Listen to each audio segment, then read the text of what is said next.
आज की इस वीडियो में हम लोग डिस्कस करेंगे ऑर्डर 8 ऑफ सीपीसी 9008 जिसका टाइटल है return statement and set of. यानी इस ऑर्डर का जो मेन सब्जेक्ट है, जो मेन चीज़ इस ऑर्डर में कवर की गई है वो है return statement and set of. यानी इस ऑर्डर के अंदर आपको ये बताया गया है कि बेसिकली जवाब दावा क्या होता है और सेट ऑफ क्या होता है। इन चीज़ों को जो है वो इस ऑर्डर में कवर किया गया है, जो कि आज हम लोग इस वीडियो में डिस्कस करेंगे।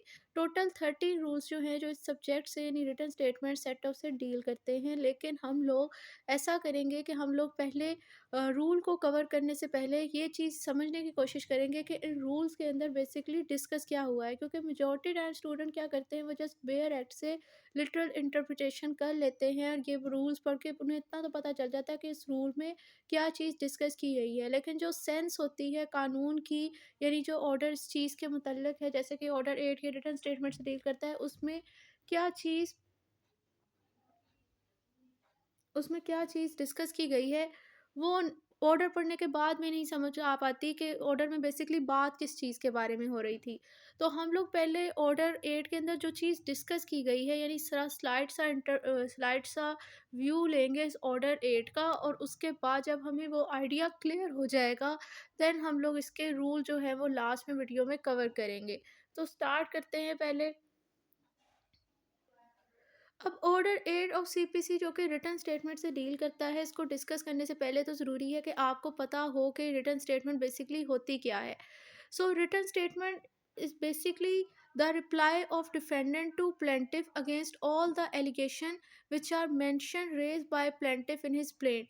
मतलब रिटर्न स्टेटमेंट, जिसे उर्दू में जवाब दावा कहते हैं, वो बेसिकली एक रिप्लाई है, एक जवाब होता है डिफेंडेंट का प्लेंटिफ को उन तमाम एलिगेशन के अगेंस्ट जो कि एलिगेशन इम्पोज की होती है प्लेंटिफ ने डिफेंडेड के अगेंस्ट अपनी प्लेंट में। मतलब मुद्दई ने जो भी अपने दावा में इल्ज़ामात एलिगेशन लगाए होते हैं मुद्दा अले के अगेंस्ट, डिफेंडेड के अगेंस्ट, डिफेंडेड उन तमाम एलिगेशन का रिस्पॉन्स रिप्लाई देता है अपनी रिटर्न स्टेटमेंट में। तो return statement is basically the reply of the plaint, वो एक रिप्लाई होता है। अब रेलेवेंट प्रोविजन जो इससे डील करती हैं वो है ऑर्डर 8 ऑफ सीपीसी और सेक्शन 26A ऑफ सीपीसी 9008। मतलब ये ऑर्डर 8 के अंदर आपको रिटर्न स्टेटमेंट का कॉन्सेप्ट है, इसमें प्रोसीजर बताया हुआ है पूरा, और रिटर्न स्टेटमेंट के बारे में बताया गया है सेक्शन 26A ऑफ सीपीसी में। ये दो रेलेवेंट प्रोविजन है जो कि इस रिटर्न स्टेटमेंट के कॉन्सेप्ट से डील करती है, जो सीपीसी में डिस्कस हुई है। अब आ जाते हैं इस ऑर्डर की तरफ के, मैंने डिस्कस किया कि इसके टोटल 30 रूल्स हैं। अब हम लोगों ने इसको बेयर एक्ट से तो रीड करना ही है, लेकिन वो लिटरल इंटरप्रिटेशन हम लोग वीडियो के लास्ट में करेंगे। सबसे पहले हमने ये समझने की कोशिश कर ली है कि इस ऑर्डर के अंदर बात क्या की गई है। अगर हमें ये आइडिया, ये कॉन्सेप्ट क्लियर हो गया तो हमारे लिए रूल्स को पढ़ना बहुत आसान हो जाएगा। सो नॉर्मली 3 मेन सब्जेक्ट है इस ऑर्डर में, जो 3 चीज़ें जो है वो कवर की गई है। नंबर 1 तो ये है कि रिटर्न स्टेटमेंट की सबमिशन का प्रोसीजर डिस्कस किया गया है, जिससे रेलेवेंट रूल जो है वो है rule 1 A and 1 B of order 8। यानी इस रिटर्न स्टेटमेंट को किस तरह सबमिट करना है, उसका प्रोसीजर एक तो डिस्कस किया गया है इस ऑर्डर के अंदर। और जो रेलेवेंट प्रोविजन है इस पोर्शन से जो डील करती है वो है ऑर्डर 8 की rule 1 A and rule 1 B. Second जो सब्जेक्ट इस ऑर्डर में डिस्कस हुआ है वो है इसकी ड्राफ्टिंग। मतलब रिटर्न स्टेटमेंट की ड्राफ्टिंग से मतलब जो रूल्स एंड रेगुलेशन है, वो एक वो चीज़ इस ऑर्डर में डिस्कस हुई है। और जो इससे रिलेटेड प्रोविजन है वो है ऑर्डर 8 के रूल 2 टू 10, इसी पोर्शन से डील करता है। लास्ट में जो इस ऑर्डर में जो चीज़ कवर हुई है वो है codal formalities in respect of return statement. जैसे कि कोई भी आप लोगों ने लॉ लीगली कोई भी एक्शन ले रहा है तो उसके साथ कुछ फॉर्मेलिटीज होती है, क्योंकि कुछ कोर्ट के भी एहतराम व कवायद में आती है चीज़ें जो पूरी करना ज़रूरी होती है। जैसे कोई भी अगर कोई लीगल प्रोसेस चला तो उसे कुछ फॉर्मल वे में फॉर्मेलिटीज़ जो उसके साथ अटैच की होती है तो उसको उस तरह ही परफॉर्म करना होता है। तो कुछ कोडल फॉर्मेलिटीज़ भी बताई हुई है रिटर्न स्टेटमेंट के हवाले से इस ऑर्डर में, और इससे रिलेटेड प्रोविजन जो है वो डील करती है रूल 11 टू 13 ऑफ ऑर्डर 8। तो ये नॉर्मली 3 सब्जेक्ट जो है इस पूरे ऑर्डर के अंदर कवर हुए हैं। अगर तो आप लोग ये सब्जेक्ट समझ जाते हो, इन चीज़ों को समझ जाते हो, देन आपके लिए जो रूल है उनको पढ़ना, उन्हें याद रखना, उन्हें डिस्कस करना आसान हो जाएगा, उनको फिर समझना कोई मुश्किल नहीं होगा। तो इसे हम 1 बाय 1 हम लोग डिस्कस करते हैं।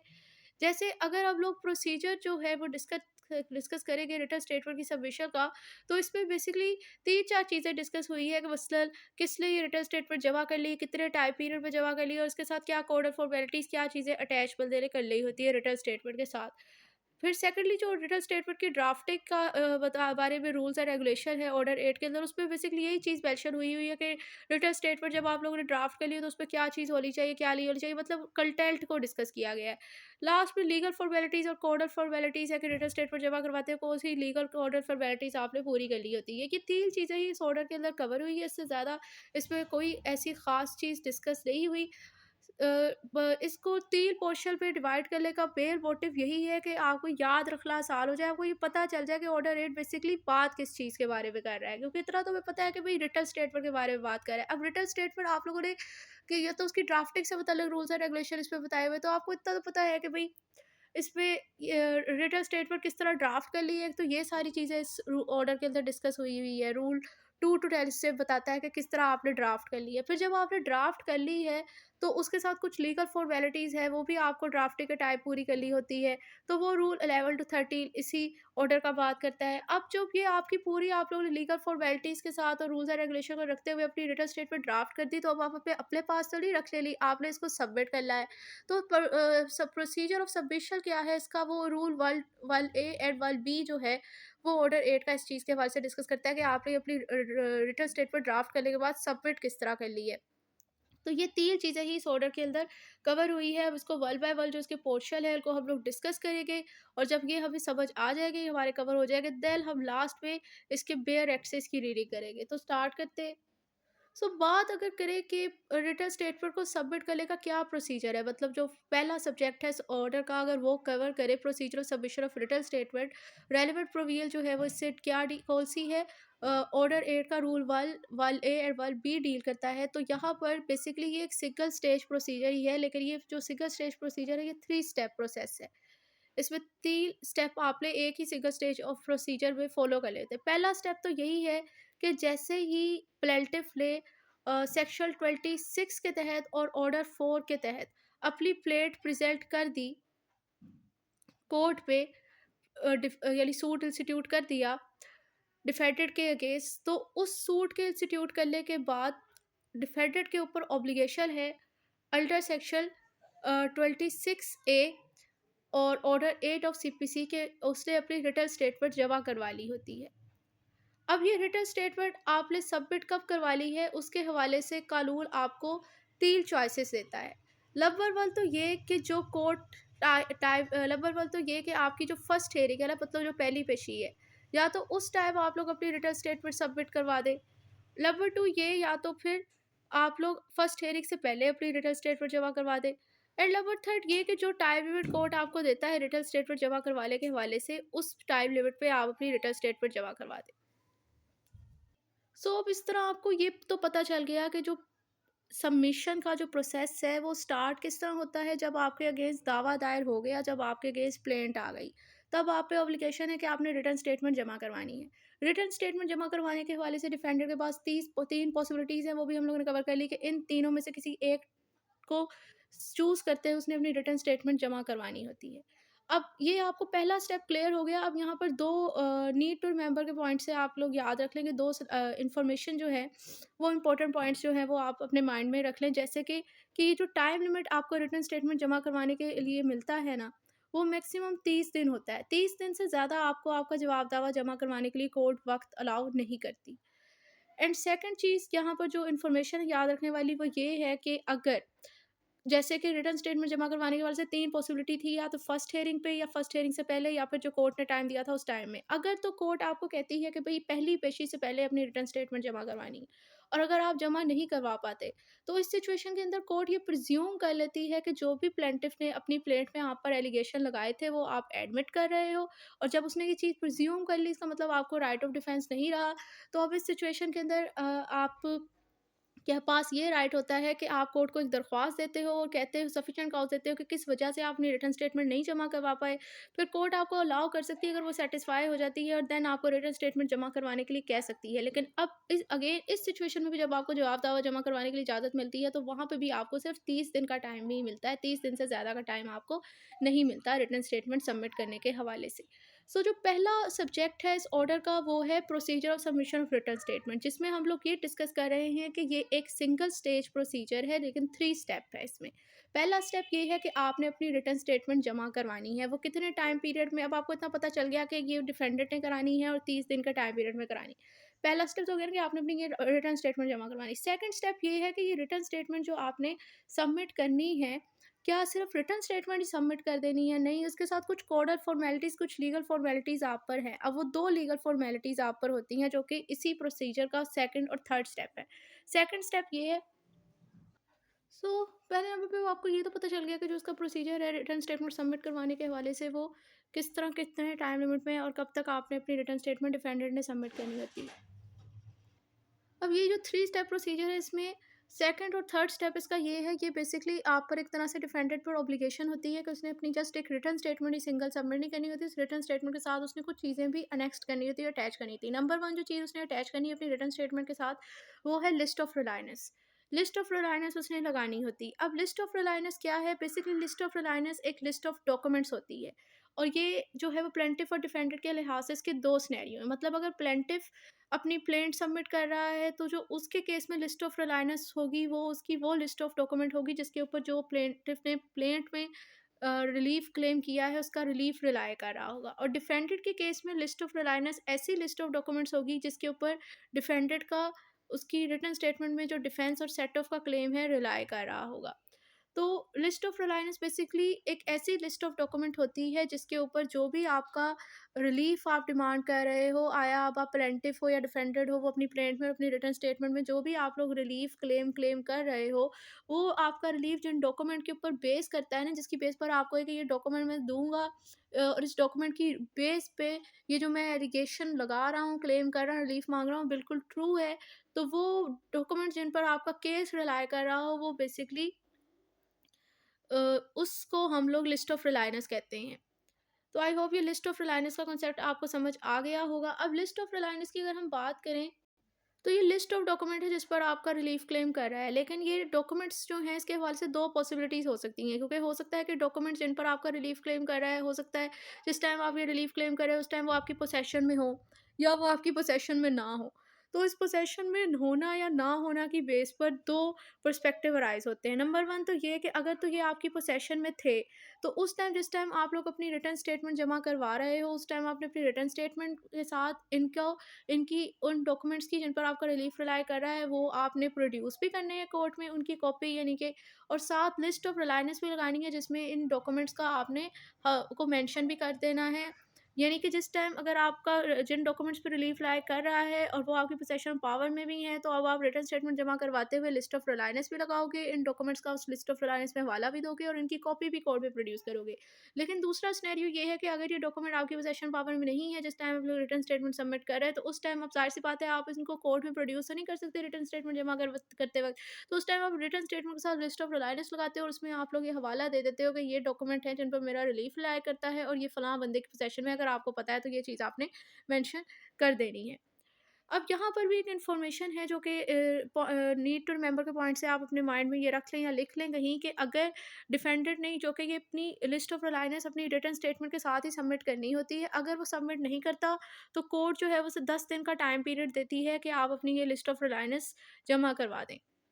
अगर वो 10 दिन के अंदर भी नहीं सबमिट करवा पाता तो उसके बाद ये जो डॉक्यूमेंट जिस पर इसका बेशक रिलीफ रिलाय करता है, लेकिन इसकी नेग्लिजेंस से थी कि इसको लॉ ने कहा कि आप प्रोड्यूस करो, इसने प्रोड्यूस नहीं किया, तो बाद में कोर्ट ट्रायल स्टेज के ऊपर इन डॉक्यूमेंट्स को जो कि इसने मेंशन नहीं किए लिस्ट ऑफ रिलायंस में, अपने सबूत के तौर पर अपना रिलीफ क्लेम करने के लिए अपने लिए यूज़ नहीं कर सकता डिफेंडेंट। इसका ये कंसिक्वेंस होगा, एक तरह से देखा जाए तो इसे पेनलाइज किया गया है कि अगर वो नहीं जमा करवाता अपनी लिस्ट ऑफ रिलायंस, नहीं सबमिट करवाता और जो डॉक्यूमेंट्स उसके पास हैं वो नहीं कोर्ट में भी जमा करवाता।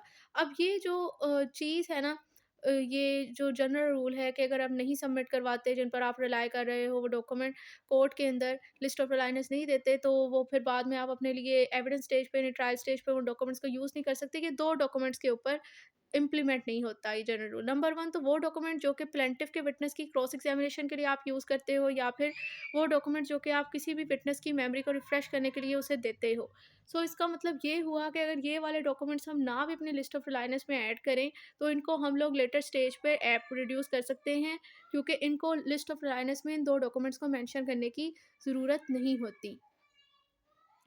थर्ड स्टेप जो है procedure submission of written statement में, या आप कह लो कि रिटन स्टेटमेंट सबमिट करवाने का जो सेकंड रिकॉर्डर फॉर्मेलिटीज़ होती है डिफेंडेड पर, वो ये है कि उसने अपनी रिटन स्टेटमेंट की और जो भी डॉक्यूमेंट जिन पर वो रिलाई कर रहा है उन लोगों की, उन दोनों चीज़ों की एडिशनल कॉपीज़ प्रोवाइड करनी है अपनी रिटन स्टेटमेंट सबमिट करते वक्त।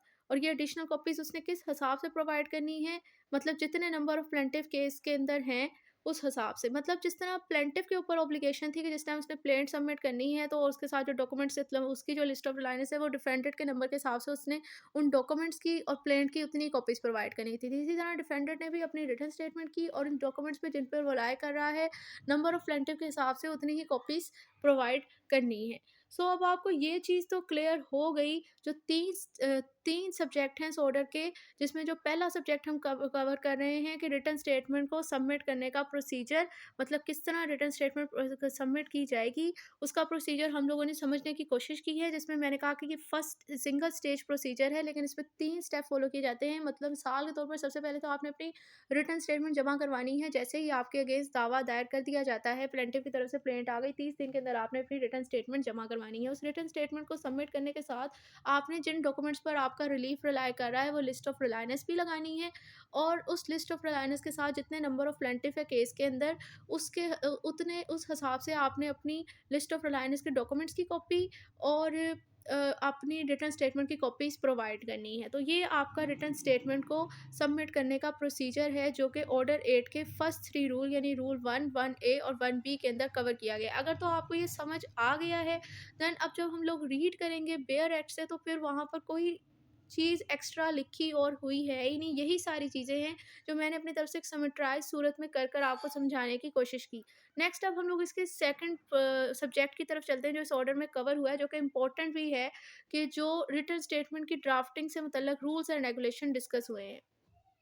अब आ जाते हैं इसके सेकंड सब्जेक्ट पर इस ऑर्डर की, जो कि डील करता है rules and regulation about drafting of written statement. मतलब रिटन स्टेटमेंट की ड्राफ्टिंग के से हवाले से रूल्स एंड रेगुलेशन जो इस ऑर्डर में कवर हुए हैं, इस पोर्शन को हम लोगों ने कवर करना है। इससे रेलेवेंट प्रोविजन जो है वो है ऑर्डर 8 का रूल 2 to 10 जो है वो इससे स्पेसिफिक पार्ट से, मतलब रिटन स्टेटमेंट की ड्राफ्टिंग से मतलब रूल्स इस पोर्शन में डिस्कस किए गए हैं। ये रूल जो है वो इस सब्जेक्ट से डील करते हैं।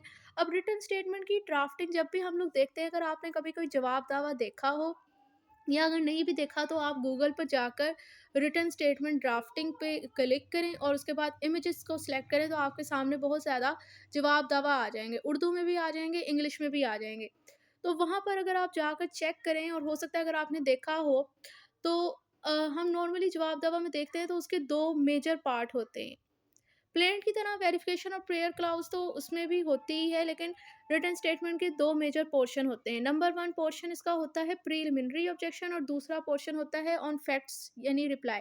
पहला जो पोर्शन होता है प्रीलिमिनरी ऑब्जेक्शन, उसमें बेसिकली डिफेंडेड को अगर जो प्लेंट प्लेंटिफ ने कोई एलिगेशन लगाए होते हैं ना, उस पर उसे किसी किस्म का ऑब्जेक्शन होता है, या कोई उसने नया फैक्ट डिस्क्लोज करना होता है जो प्लेंटिफ ने नहीं मेंशन किया होता, वो इस पोर्शन में लिखता है। और दूसरा जो पोर्शन है फैक्ट रिप्लाई वाला, उसमें जो एलिगेशन प्लेंटिफ ने लगाए हुए होते हैं अपनी प्लेंट में, वो उसका रिप्लाई देता है। तो यही दो पोर्शन जो है वो बेसिकली रिटन स्टेटमेंट के अंदर दो मेजर पोर्शन होते हैं। यही चीज़ें जो है वो इन रूल्स के अंदर भी डिस्कस की हुई है। मिसाल के तौर पर जैसे कि फर्स्ट पार्ट जो है वो रिटन स्टेटमेंट का होता है प्रीलिमिनरी ऑब्जेक्शन। इसके अंदर अगर डिफेंडेड को किसी किस्म का भी ऑब्जेक्शन होता है ना, तो वो यहाँ पर रेज़ कर सकता है। मिसाल के तौर पर वो ये कह सकता है कि आपका सूट जो है वो बाय लॉ मेंटेनेबल नहीं है। अब वो बाय लॉ मेंटेनेबल नहीं है, उसके लिए वो डिफरेंट ग्राउंड रेज़ कर सकता है। मिसाल वो कह सकता है कि आपका जो दावा है ना मिस्टर प्लेंटिफ, वो टाइम बार्ड हो चुका है। वो ये कह सकता है, वो या ये कह सकता है कि जिस कोर्ट में आप दावा दायर कर रहे हो, उस कोर्ट के पास तो जुरिस्डिक्शन ही नहीं है, अथॉरिटी नहीं है इस केस का ट्रायल करने की, या वो ये कोई और दूसरा डिफ़ॉल्ट जो है वो रेज़ कर सकता है या वो ही कह सकता है मिसाल के तौर पर कि ये इस दावा दायर करने से पहले कोई कंडीशन प्रेसिडेंट पूरी होनी थी, वो आपने की नहीं, इसलिए आपका सूट मेंटेनेबल बाय लॉ नहीं है। मतलब कोई लॉ कोई डिफेक्ट ऑफ लॉ वो रेज़ कर सकता है। इस तरह वो कर सकता है।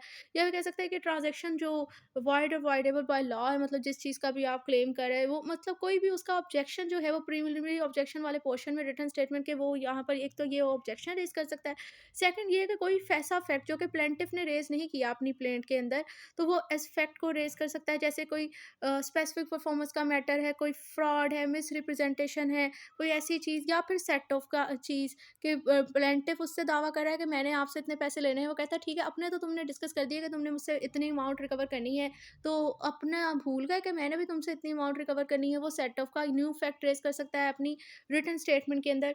तो यहाँ पर यही है कि ड्राफ्टिंग से मुतल्लिक ये जो रूल 2 टू 10 ऑफ ऑर्डर 8 है, वो रिटन स्टेटमेंट की ड्राफ्टिंग से डील करता है कि मतलब रिटन स्टेटमेंट में क्या-क्या होना चाहिए। रिटन स्टेटमेंट की अगर हम बात करें तो रिटन स्टेटमेंट के 2 मेजर पोर्शन होते हैं। नंबर 1 प्रिलिमिनरी ऑब्जेक्शन और सेकंड पोर्शन होता है जिसमें आप लोग प्लेंटिफ की प्लेंट के एलिगेशन का रिप्लाई करते हो। तो प्रिलिमिनरी ऑब्जेक्शन में वो ये चीज़ें कोई ऑब्जेक्शन रेज़ कर सकता है, जैसे कि वो कह सकता है कि ये जो आपका दावा है वो लीगली बनता नहीं है। जैसे वो कह सकता है कि भई जुरिस्डिक्शन नहीं है कोर्ट के पास, टाइम बार्ड हो चुका है, या कोई फैक्ट रेज़ कर सकता है जो कि प्लेंटिफ ने अपनी प्लेंट में रेज़ नहीं किया और उस फैक्ट के लिहाज से मैंने आपको एग्ज़ाम्पल बता दी।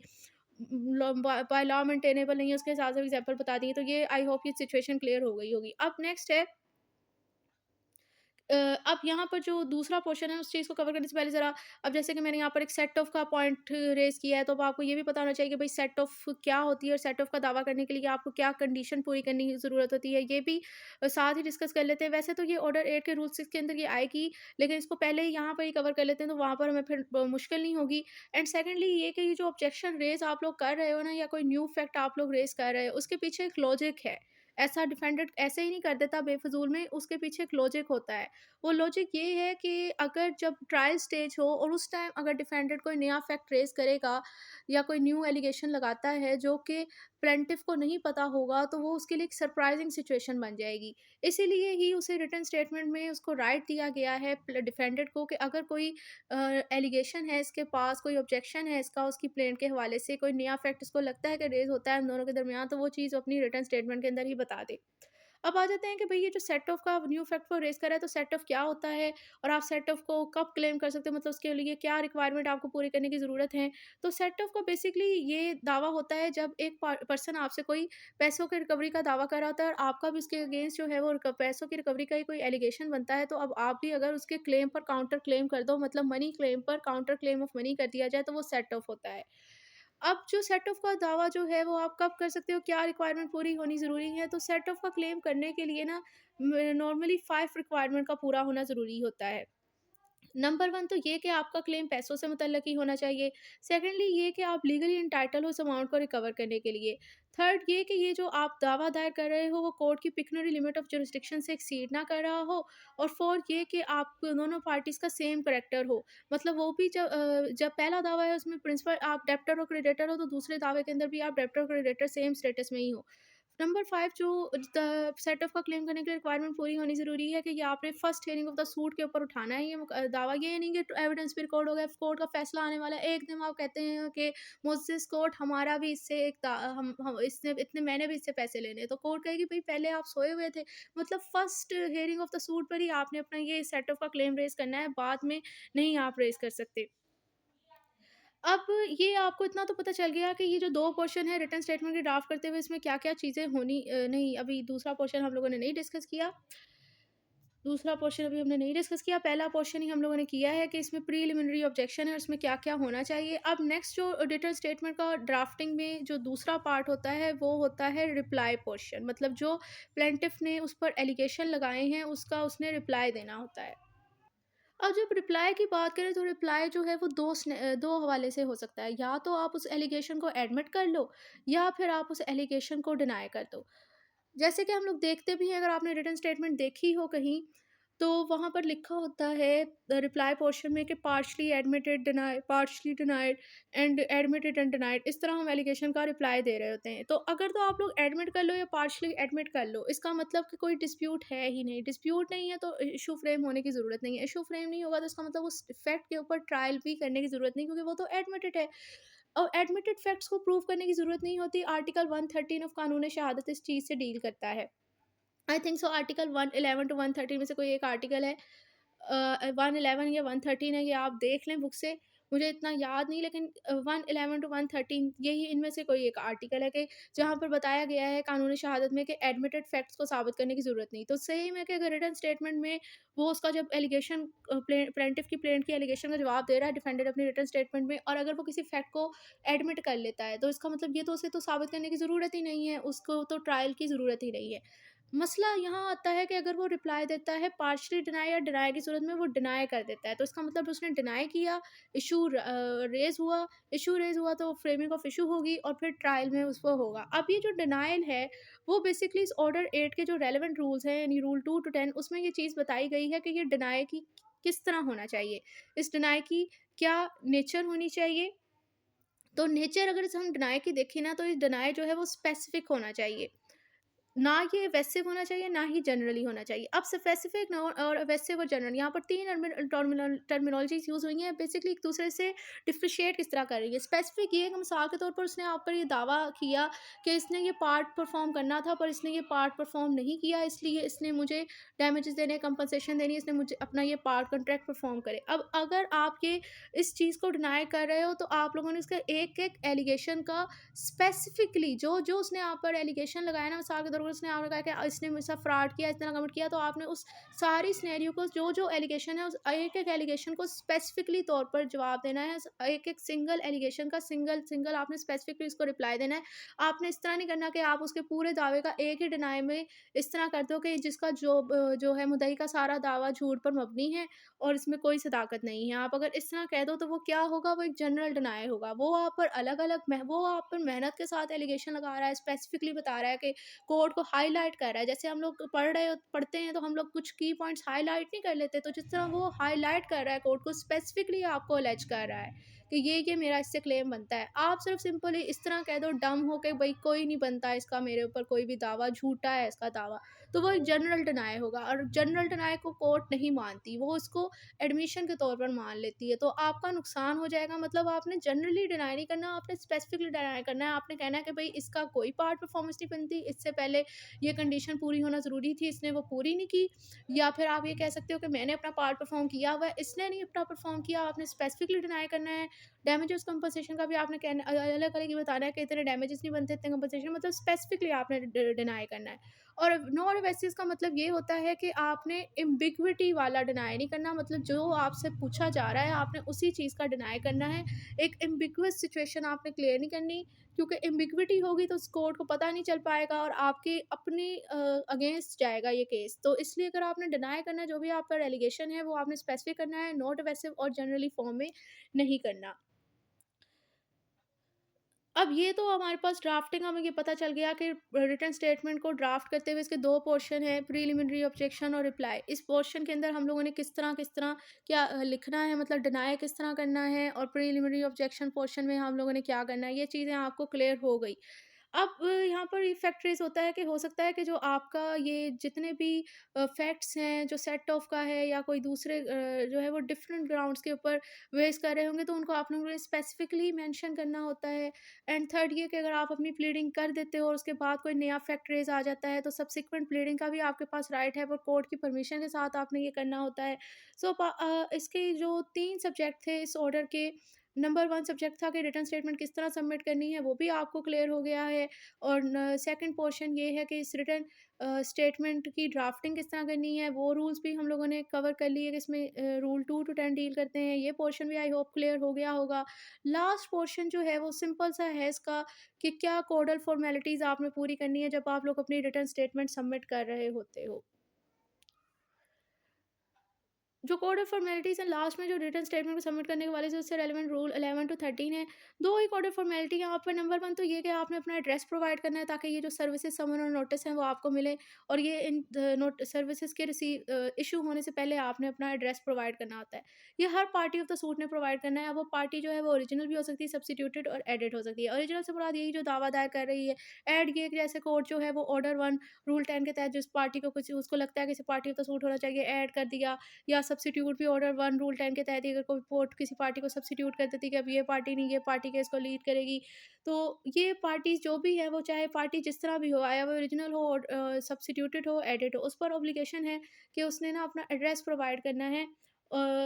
ये ताकि ये जो सर्विसेज़ हैं कोर्ट की, जैसे समन ऑर्डर नोटिसेस, वो उसे मिल सकें, और इन सर्विसेज़ के इश्यू होने से पहले इसने अपना एड्रेस प्रोवाइड करना होता है। दूसरी फॉर्मेलिटी यहाँ पे ये है कि आपने अपने रिटर्न स्टेटमेंट को सबमिट करने के साथ ही अपनी लीगल रिप्रेजेंटेटिव की लिस्ट प्रोवाइड करनी है और नॉमिनेटेड पर्सन की लिस्ट प्रोवाइड करनी है। लीगल रिप्रेजेंटेटिव की लिस्ट लीगल रिप्रेजेंटेटिव की लिस्ट मिसाल के तौर पर ये इसलिए है कि अगर आपकी डेथ हो जाती है तो कोर्ट को पता हो कि अब की जगह पे अब किस पार्टी को मैंने पार्टी ऑफ द सूट बनाना है। और नॉमिनेटेड पर्सन का ये होता है कि अगर आप प्रिजम्पटिव लीगल लिस्ट प्रोवाइड नहीं कर रहे, आप कुछ पर्सन को नॉमिनेट कर देते हो कोर्ट को कि ये पर्सन आपको मेरी डेथ के बाद इंटीमेट करेंगे कि फलां पार्टी को of the party of the suit बना लो। तो ये लीगल फॉर्मेलिटीज़ आपने अपना जो आप दवा जमा करवाते हुए आप पर होती हैं, आपने पूरी करनी होती हैं। तो इस तरह अगर हम लोग इसका सम अप करें कि रिटर्न स्टेटमेंट का जो ये ऑर्डर 8 है, इसमें टोटल 3 सब्जेक्ट डिस्कस हुए हैं। नंबर 1 तो कि रिटर्न स्टेटमेंट किस तरह सबमिट करनी है, वो प्रोसीजर है। नंबर 2 ये है कि रिटर्न स्टेटमेंट किस तरह ड्राफ्ट करनी है, उसके कंटेंट के हवाले से है। और नंबर 3 ये कि इसको सबमिट करते वक़्त क्या आप पे कोड और फॉर्मेलिटीज़ होती हैं। 3 चीज़ें यहाँ पर हैं। अब इसका मतलब ये हुआ कि रिटर्न स्टेटमेंट एक आपके पास है, उस रिटर्न स्टेटमेंट के अंदर आपने प्रीलिमिनरी ऑब्जेक्शन लिखने हैं, आपके कोई फैक्ट्स हैं न्यू, वो आप लोगों ने लिखने हैं, फिर उसकी प्लेंटिफ की प्लेंट की एलिगेशन का जवाब देना है, और फिर आप लोगों ने अपनी प्रेयर क्लाउज़ और वेरिफिकेशन, ये सारी चीज़ें जिस तरह रिटर्न स्टेटमेंट ड्राफ्ट करते हैं वो लिखनी है। अब ये रिटर्न स्टेटमेंट जब आपकी ड्राफ्ट हो जाती है तो ये सिंगल आपने रिटर्न स्टेटमेंट कोर्ट में सबमिट नहीं करवानी होती, बल्कि इसके साथ आपने अपनी लिस्ट ऑफ रिलायंस जमा करवानी है। लिस्ट ऑफ रिलायंस क्या है वो मुझे रिपीट करने की ज़रूरत नहीं है। सेकंड, आप लोगों ने उसके साथ अपनी जितने आपके नंबर ऑफ प्लेंटिफ हैं केस में, उन नंबर ऑफ प्लेंटिफ के हिसाब से लिस्ट ऑफ रिलायंस के डॉक्यूमेंट्स की कॉपीज़ और अपनी रिटर्न स्टेटमेंट की कॉपीज़ प्रोवाइड करनी होती हैं। एंड लास्ट में आपने अपनी साथ ही आपने अपना एड्रेस प्रोवाइड करना है कोर्ट को कि यहाँ पर अब आप जो केस का ट्रायल होगा, दावा जवाबनामा जमा करवाने के बाद एक तरह से देखा जाए तो कानूनी जंग का आगाज़ हो गया है। एक तरफ से दावा आ गया, एक तरफ से जवाब दावा आ गया है। अब कोर्ट की लिटिगेशन स्टार्ट होने ही हो जाएगी, तो वो लिटिगेशन स्टार्ट होगी तो आपको पेशियों का किस तरह पता चलेगा? आपने अपना एड्रेस प्रोवाइड किया होगा तो कोर्ट को पता चलेगा। कोर्ट के पास कोई मुवक्किल तो नहीं है कि वो आपको ढूँढ के आपको भेज देगी कि कहाँ मैंने देना है, आपको एड्रेस अपना प्रोवाइड करना है। साथ ही आपने अपनी, हो सकता है कि केस जो कि सिविल मुकदमा तो वैसे ही कहते हैं कि दीवानी अदालत दीवाना कर देती है। आपका केस चल रहा है और आपकी पॉसिबिलिटी है कि आप फोर्थ हो जाओ, तो या कोई भी आपके साथ मिसहैप हो सकता है कि पार्टी चेंज हो जाए। तो आपने अपनी साथ ही अपनी लिस्ट ऑफ लीगल रिप्रेजेंटेटिव या कुछ नॉमिनेटेड पर्सन की स्टेटमेंट भी कोर्ट को प्रोवाइड करी। मतलब ये जवाब दावे के साथ कि आप पर ये 3-4 ऑब्लिगेशन हैं, ये आपने जमा करनी होती हैं।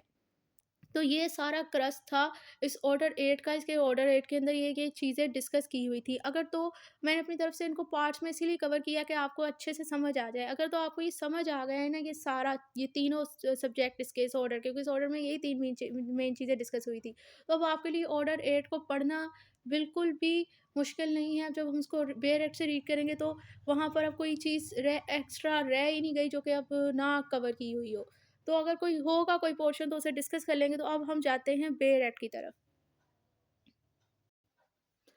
सो ऑर्डर 8 रूल 1 रिटन स्टेटमेंट।